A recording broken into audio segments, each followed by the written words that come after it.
let's face it, this is not the worst thing you've caught me doing.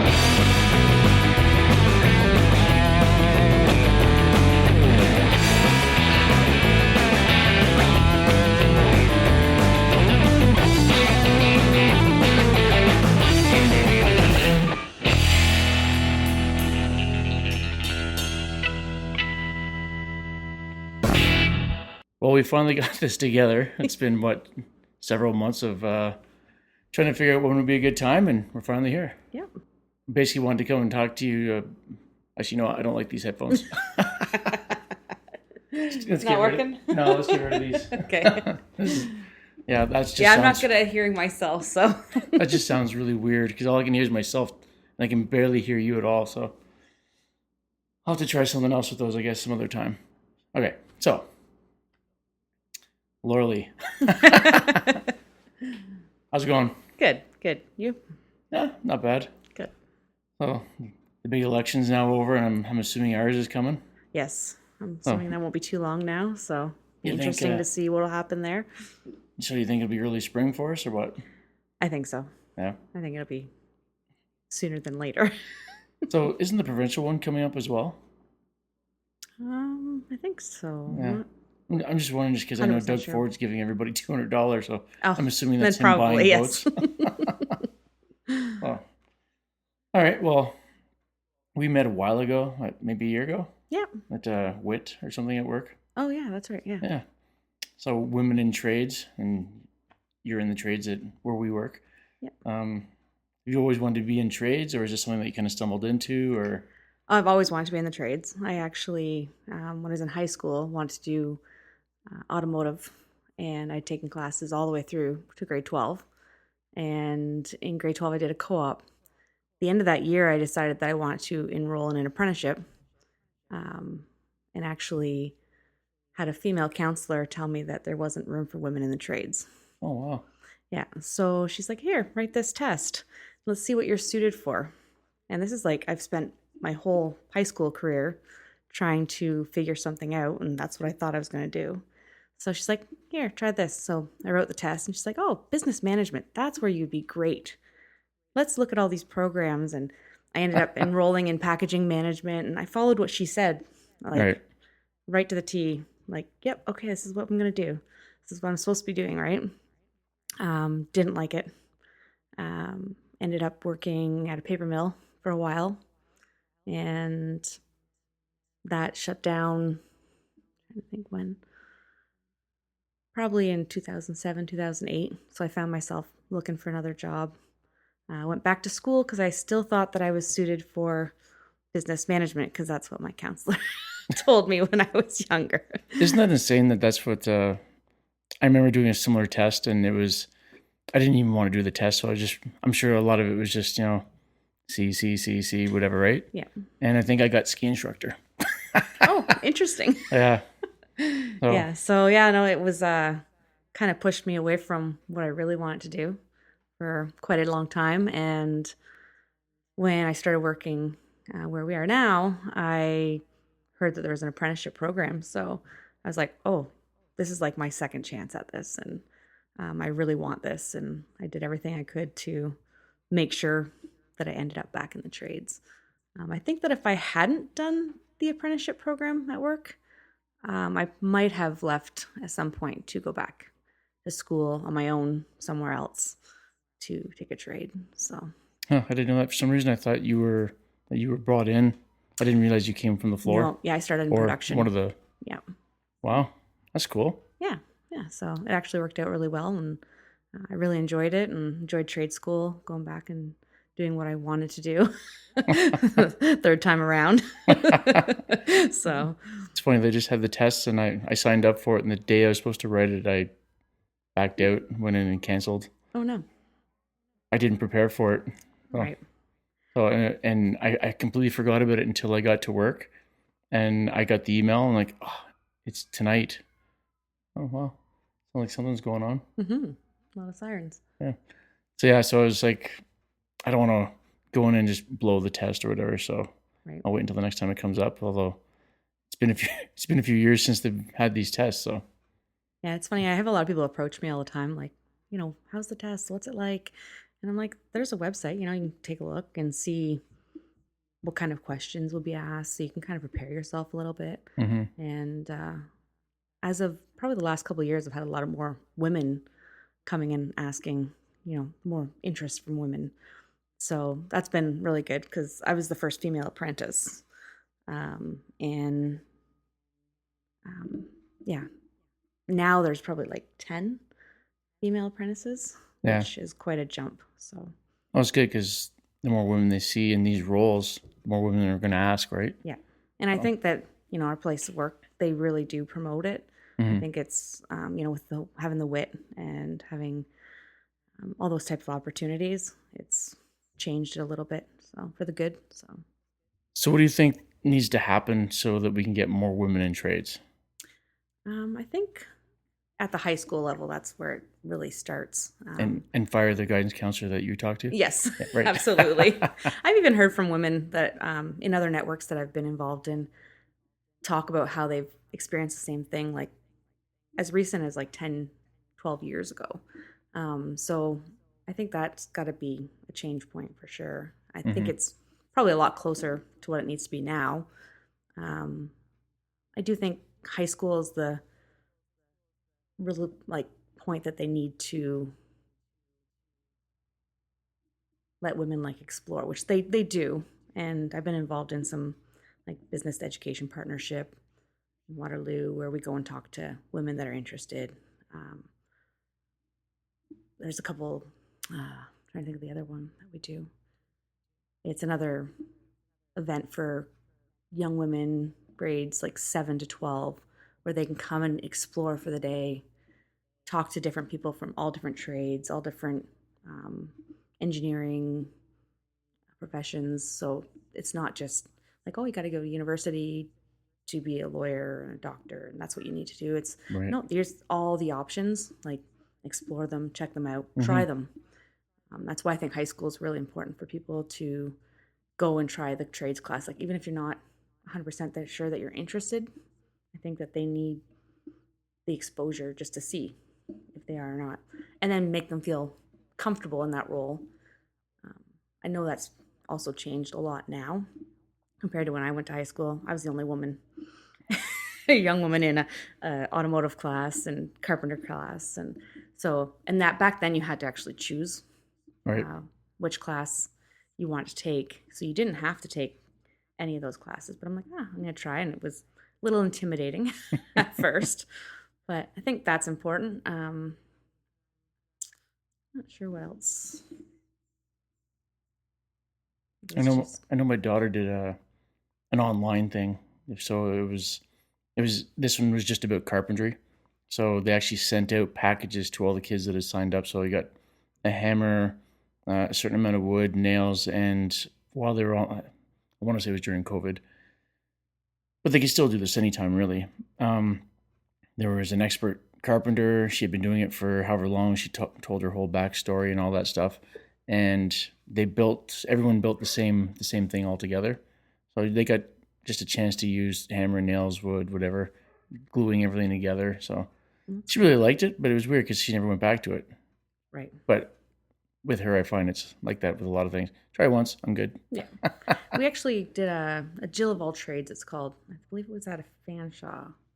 And the young women got to come and do 4 different classes where they actually got to do 3D printing and welding and carpentry, plumbing. So they got to test it out for a day. Wow. They had some speeches and lectures from different people in the trade. We were kind of there to answer questions, what we do at our company and where trades fits in there. So that's a really good positive step, I think, as well. Yeah.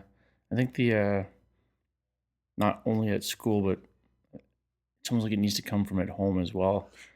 So I know during that event that we were in last year, it was one of the women said that she didn't have support from her family, like her husband and her kids or parents, whatever, until she made it, and then they supported her.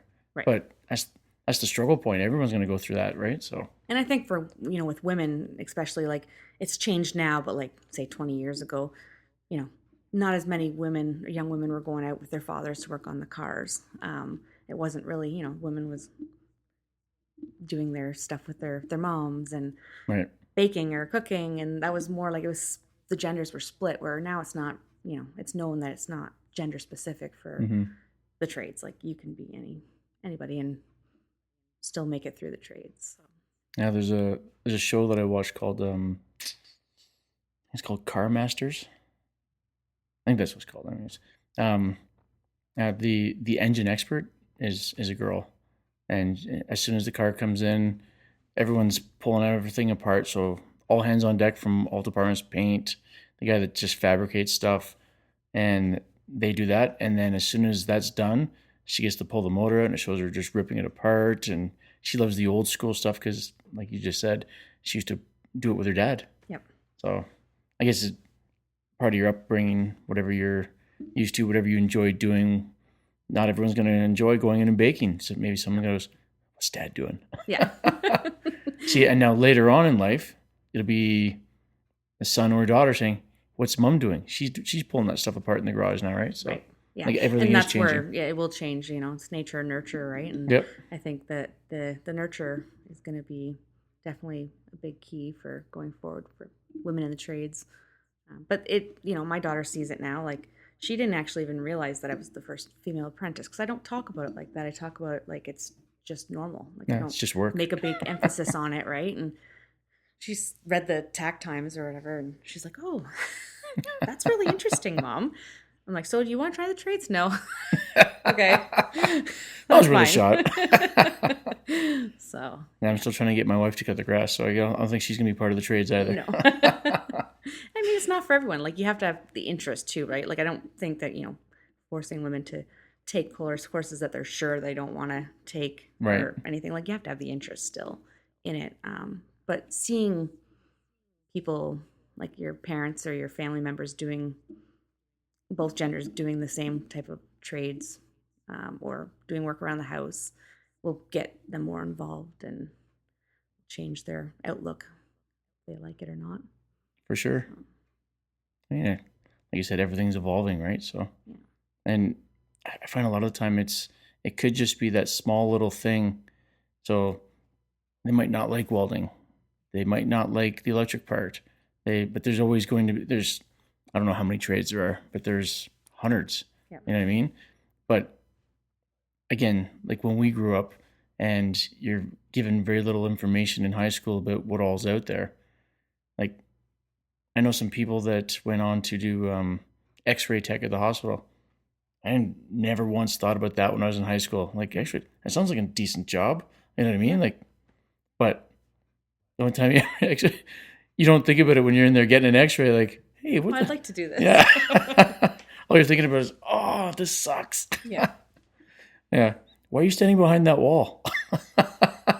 Am I going to be okay? So, yeah. I Actually printed out a list of trades for my daughter to take a look at just to see if there's anything. She's like, nope. Like nothing. She's like, no, just not my thing. I said, that's okay. Like, I don't want to ever force her to do something that she doesn't want to do. I want her to make sure she goes into something that she likes. But.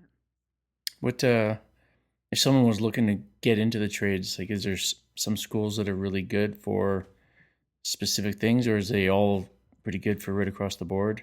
Yeah, as far as I've only been to 2, so I guess it depends what trade, because not every college offers all the trades. Obviously, like if you go into something like culinary, it's a type of trade, right? And some schools have that, some schools obviously don't. That's what Stratford's for. Is that what it is? Okay. Well, there was a culinary school here. I don't know if there still is or not, but apparently it was quite good back in the day. So it could still be here. I'm not even sure. Yeah. So I don't know if there's like one better over the other, but it's getting into a place that you like to work at too. Like that's, you know, you could do any trade. You might like it at one place, and then next place you don't like it because of the style or whatever. Like, right. What I do is knock the mic right out. It's called multi-skill. So as much as I'm an electrician, I still weld and use the mill and the lathe. So I'm not stuck at just being an electrician. I get to do programming, so I can branch out to different areas and get quite a variety of different jobs to do. So does that require multiple tickets then, and longer in school? No, so where we work, it's just that you have some little bit of extra training to do some of the things like welding. They send you for a couple weeks to weld or to use the mill and the lathe. So you're just basic levels, so you can do small things with that. Like you're not doing the big safety welds or anything like that. Right. But you just need your one ticket where we are to be under that category of multi-skill. I think that'd be the so is everybody at work like that then, or is Yeah, so okay. everyone we're all considered multi-skilled team members. So we have electricians, machinists, tool and die, stationary engineers, millwrights, and we all do the same job, but we excel in different areas, right? So, Right. After 21 years, you think I would have known that by now. I just assumed that everyone had their own thing. So, like, if you need something done, you would go to you. You need something else done, you would go to Tom or whoever, right? And so because some people are more skilled in one area versus the other, they would go to like Merrick, and he's a machinist and he does great work on the mill and the lathe. Right. Whereas I might be able to make a square block with a few holes in it or a ring, but that's about it. But yeah, so there's different levels of skill. I guess that makes sense if you've got and they've done their schooling in those areas, right? So right. So you would just train off those people almost. yes. Okay. Yeah, you try to pick up skills wherever you can. Right. Whoever's willing to share, you take the information. So how long have you been where you are now? Total 15 years. 15 years. Yeah. That's impressive. But as in the trades, I've been just over 9 years now. Licensed for 3. That's awesome. Yeah. Huh. You've always been, like, you're from Brantford, you think you said? Yeah. Originally born and raised? Born and raised. Brantford, Sorry. Brant County, yeah. I'm just kidding. I know a couple of guys at work, I always say that to them. Oh, Brantford, really?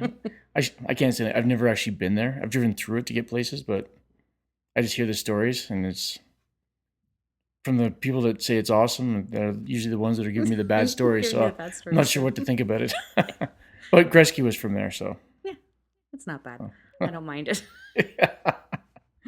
Nice.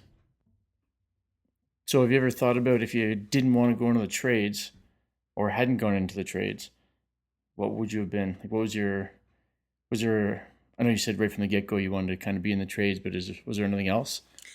At one point I thought about medical field, but then I didn't pursue anything to do with it. Yeah, no, I didn't really have any other real thoughts of what I wanted to do. I ended up right out of college for my first business course. I went into the paper mill. I was actually the only female in my department there and working with tools, and I always just kept looking at that. I did do a short stint at a deaf-blind group home. I had some experience with like sign and kids with special needs. I kind of did like a part-time, had a couple of clients to take them out, swimming or whatever. I enjoyed that, but it wasn't what I would want to do, like 40 hours a week. Right. So I worked at the group home for 2 years just before I came to where we are now. And for me, it was a mentally burnout. I liked the clients and everything, but I was just always over caring and worrying about them. Yeah. It was just a burnout. So that was definitely not the right field for me. Oh, I think that'd be tough on anybody. Mm-hmm. Can't imagine. I mean, this is going to sound dumb, but when you first said that you worked at a deaf-blind place, in my mind, I was thinking they were deaf and blind, not deaf or blind. No, some of them are deaf and blind. Really? You had to have, at least to be in this group home, had to have a criteria of both, some level of both. Some people were completely deaf and blind, and some had some vision loss, but completely deaf. So, Hmm. yeah, it was interesting learning hand over hand sign. So they'd put Oh, their wow. hands on you and you have to sign in their hands. Wow, I never even thought about, like, obviously I have sign language, but I never thought about having to hold the hand to see or hear what you're saying, right? Yeah, and there's So to another speak. one. It's like it's called two-handed manual, I believe it's called. And like each finger is a vowel, and then like you do different movements on the hand to spell words Wow, out. And then like, race it by rubbing your hands together and starting over. It's quite interesting. I learned a lot in 2 years there. So, I bet. yeah. I I can see why that would take a lot out of you. Like it'd be frustrating in the beginning. Well, I mean, you'd have to go through and learn everything that's something that they've already learned, Yeah, or and maybe they each haven't client learned was it yet. different too, right? So you had that side of it where, one client might be able to see your signs, and then one client can't see your signs, and then one client might have a little bit of hearing, and then the other ones didn't have any. Yeah. Um, Huh. the one thing I found like hard about that was signing and talking at the same time. I find that very difficult. Like I have a neighbor who's deaf, and we're friends now, and she learned that I could sign, and we just started going talking about all sorts of things, going for walks and whatever. And but her sign language was different from the sign language I learned. Really? So I learned signing. It's called SEE, signing exact English. So it's like word for word. Um, and she signs American Sign Language, which is much more popular. Um, so yeah, I had to change a lot, and she teaches me all the time and slaps my hand when I do it wrong. Tells me, no, that's not American Sign Language. You're doing it wrong. But Again, there's something that I never would have thought of. I just assumed all sign language was exactly the no, same. there's like hundreds of sign languages all across the world. Wow. I just assumed it all would have been universal. Yeah, no, we went to like it's the title for the role that I was there was an intervener. Went to an interveners convention, and there's like 40 people up there signing, all different sign languages. So it's So hard to, you had to pick the one you knew and watch you. so you almost need an interpreter just to see what the other person's saying. Yeah. Wow. That's insane. Yeah, it's interesting, but definitely wasn't my thing. And I'm still not great at sign. Like I can just do the basics. So, and like where we work now, there's a couple individuals there that are deaf, and I'm able to, say hi, good morning, how are you? What's up with your shoulder? What's up with your back? You good? Like just the little things, right? But Yeah. I think they appreciate that I'm trying, right, to communicate with them equally, like I do everyone. So it's different. Had quite the jobs and the experiences. Yeah, I've done quite a few different little things. So. Different little things. Nothing I've ever heard anybody ever say before. Like I've heard lots of people talk about like old jobs and stuff, but nothing like that. And then learning that there's.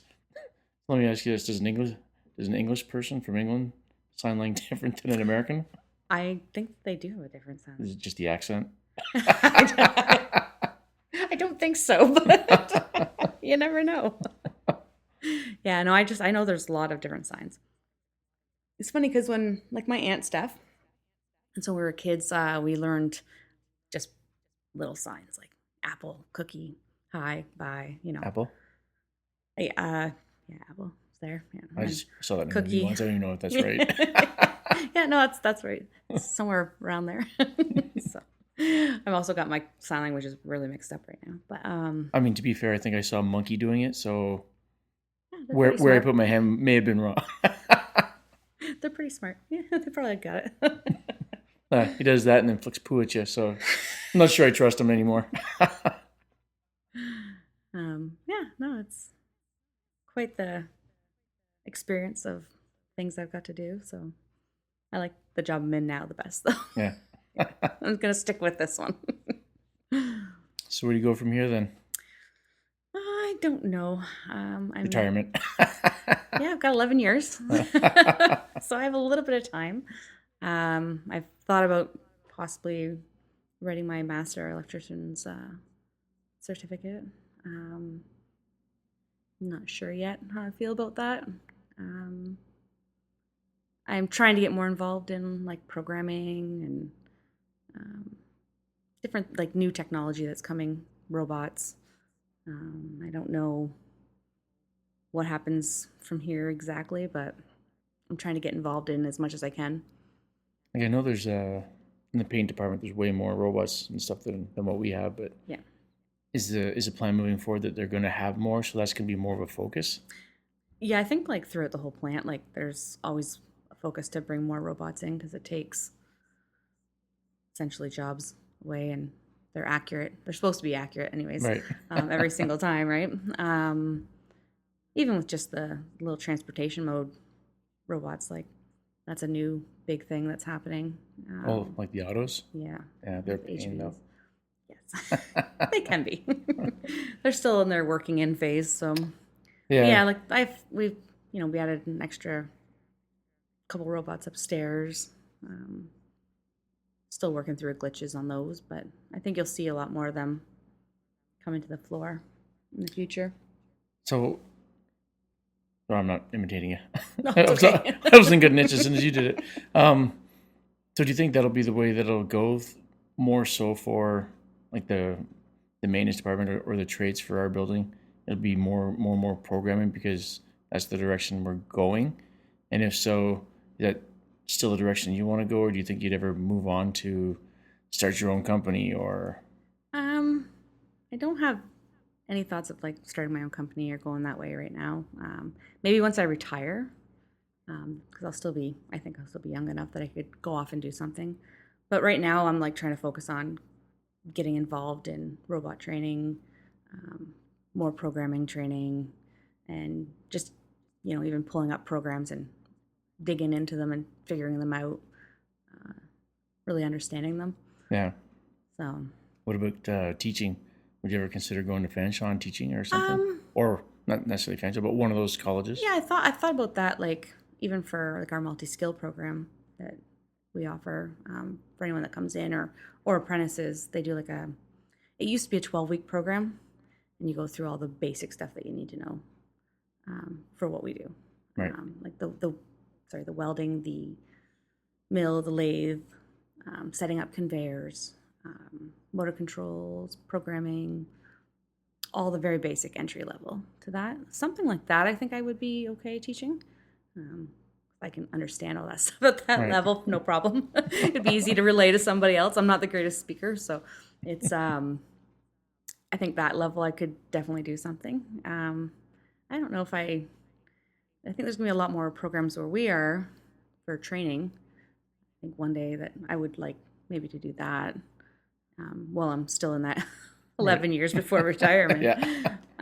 Yeah. So hopefully something will pop up in my brain and be like, oh, that's what I really want to do. But. Yeah. I know for like some of the younger people right now, there doesn't seem to be a lot of apprentices or apprenticeship positions, I guess I'm trying to say. I don't know if it's just because the economy is not the best right now. Like outside of our workplace? Yeah. Yeah. I find I have heard that, and I don't know really why that is, because I see a lot of workplaces that are in the same boat that we are, that we have people coming up to retirement, like a lot of people coming up to retirement in the next 5 years. Mm-hmm. We got to backfill all those spaces. We've actually started taking external apprentices now as well as internal apprentices. Oh. But I have heard from other people, like other coworkers, that their children are trying to get into an apprenticeship and really struggling to find somewhere, which that kind of struck me as odd. I don't know what's going on with that. Well, I've heard that from a few people. There's a guy that was on the podcast probably 6-7 episodes ago now, and he was saying the company that he's going to be apprenticing with, but he's in a holding pattern right now. Basically, it's because the interest rates are so high that people aren't securing these big loans for these projects because it's just not in their best interest. So everything's kind of slowed down. So they're just working on the stuff that they currently have. And I'm guessing the really big companies, it's not as big of a deal, but the medium to smaller ones, like obviously where we work, money's not really a huge deal. So Yeah, and and I see them preparing, for the time when we have a lot of retirements happening. I do see them. That's why we have so many apprentices right now. I don't even know how many we have now, but it's probably close to 100 apprentices throughout the shops. So how does the external ones work? Like, is there a way do you just go onto the website and apply, or do you have to be in school or done school, or? I believe that you have to be in school, and I believe that it's through Conestoga. That's where they're people that have already had an apprenticeship somewhere, because you have to have an apprenticeship, or you have to have a sponsor to get an apprenticeship to start it. You can't just go to school. Right. You have to go to a company and work for them, get them to sign off that they're your sponsor, and then the ministry will assign you a seat for school. So there are people that have already gone out and done some amount of apprenticeship somewhere else. And I guess the opportunity, I believe it's through Conestoga. Maybe it's put up on a board or talk to the classes. I don't know. Or they're not even necessarily taking brand new ones. They could be taking first-year apprentices or it would be somebody apprentices. Definitely already done one round of school at least. Right. What I've understood it to be. We have a new apprentice starting, I think this month or next month. That's an external. So it'll be interesting to see. One thing about our apprenticeship program, we do need some younger apprentices. Nothing wrong with the older ones, but it's just, the slugging when you're apprentice. You need to be a little bit younger to do that. Yeah, my brother, he's an elevator mechanic, and he said the same thing. Like, to be the apprentice, you're the one slugging all the extremely heavy stuff around. So it sucked in the beginning, but now he's not at the bottom anymore. So right. yeah, I mean, everyone's got to put in their time, and you're right. It's probably a little bit easier if you're in your 20s or 30s versus 40s and 50s, right? So. Like, I couldn't imagine starting over again in the next 5 to 10 years. Like, it wouldn't even be an option. Well, that was kind of one of the reasons I went and decided not to go and do that test. I was like, do I want to do this now? So, but I mean, I guess I'm still slugging stuff away now. Yeah. Pulling dollies that I probably shouldn't be pulling, and so that is what it is. Yeah. Well, we're pretty close to that time, and I know you need to get going. You have some people to go and see, so yeah, I'll let you go. I appreciate you coming out. Thank you for having me. Appreciate it. All right, and then maybe we'll have you on again. We can talk some more about the American election. Oh, that should be an interesting topic. Everybody loves that one. It's funny because no matter what happens, usually around 49% of the country is mad. Yeah, you can't win there. No. Well, even though you win, you're still winning. Yeah. All right, well, we'll have to do it again. So. All right, sounds good. All right, Mom, we'll talk to everybody next time.